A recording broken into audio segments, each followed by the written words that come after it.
तर वनरक्षक भरती येणार आहे, तर वनरक्षक भरतीसाठी जे मुलं मुली आपले मित्र तयारी करते ना, त्यांसाठी आज एक बेसिक व्हिडिओ बनवलेला आहे, जेणेकरून काय त्यांना आपल्या 5 किलोमीटरमध्ये किंवा 3 किलोमीटरमध्ये मुलींच्या इव्हेंटमध्ये बेनिफिट होईल।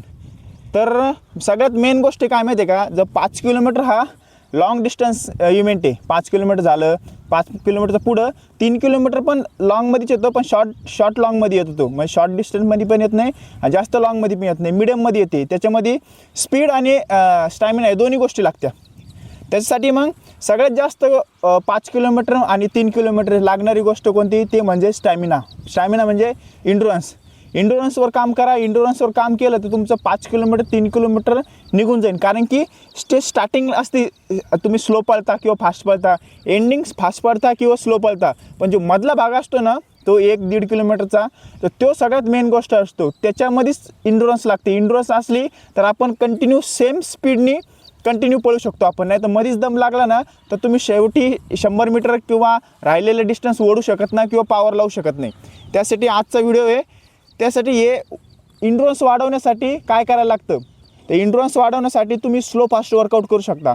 स्लो फास्ट म्हणजे कसा, त्याला इंटरव्हल रन म्हणते, म्हणजे काय 200 मीटर फास्ट पळायचं, 200 मीटर स्लो करायचं, असं 30 ते 40 मिनटं कंटिन्यू करायचं। याने काय होतं, स्टॅमिना इम्प्रूव्ह होतो। दुसरी गोष्ट एक आपला रिदम सेट होतो। तिसरी गोष्ट आहे आपलं फूट स्टेप बरोबर पडते। त्याच्यानंतर रनिंगचा फॉर्म असतो, आपला रनिंगचा फॉर्मसुद्धा ओके होतो आपला, आणि या सगळ्या टेक्निक ह्यानी ओके होत्या। दुसरा वर्कआउट कोणता करू शकता तुम्ही, दुसरा टेम्पो रन करू शकता। टेम्पो रन म्हणजे काय, कंटिन्यू पहिले नॉर्मल 1 किलोमीटर जॉगिंग करायची, बॉडी वॉर्म करून घ्यायची म्हणजे गरम करून घ्यायची, त्याच्यानंतर 2 ते 3 किलोमीटर असं एक सेम स्पीडनी पळायचं, कमी नाही करायची जास्त नाही करायची, एकाच लेवलनी पळायचं। याने काय होतं, आपला पेस टाईम कळतो आपण, म्हणजे पेस म्हणजे किती, आपण किती किलोमीटर किती टाईममध्ये कवर करू राहिलो त्याला पेस म्हणते।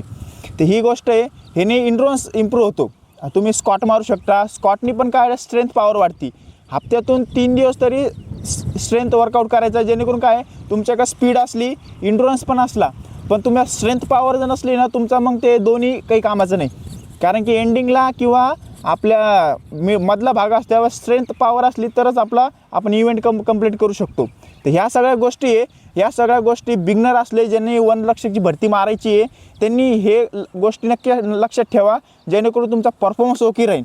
आणि स्पीड वर्कआउट राहिला हप्त्यातून एकदा नाही तर 2दा स्पीड वर्कआउट तुम्ही करू शकता, पण एक गोष्ट आहे, स्पीड वर्कआउटपेक्षा इंडोरन्सवर काम करा। ज्यांना वनरक्षकची भरती मारायची आहे तर इंडोरन्सवर काम केलं तुमचा रनिंगचा परफॉर्मन्स ओके होईल।